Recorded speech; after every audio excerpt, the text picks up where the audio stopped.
How to increase patching speed on Steam. Hi everyone, this is Kate here and welcome back to the channel. And on today's video, we will learn how we can increase patching speed on Steam. So without further delay, let's get started. First of all, open up Steam in your device. Now you have to head over to your library where you have saved your games.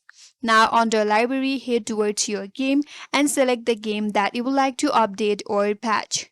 Then click on update button under that game.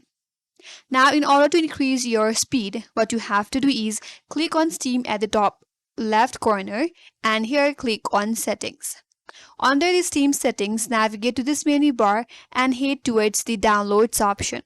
Under downloads, scroll down and navigate towards clear download cache. So in order to increase your update or patching speed, you have to clear cache on Steam. Click on clear cache button and here it says this will clear all your local download cache and restart Steam, and you will need to log into Steam again. If you wish to continue, click on confirm. Once you do that, all of your cache will be deleted and now you will be able to log in again into Steam, and that will increase your patching or update Steam. That's it, and that's all for today's video. Hope this video was helpful, and if you are new to our channel, consider subscribing. Thanks for watching and stay tuned for more videos.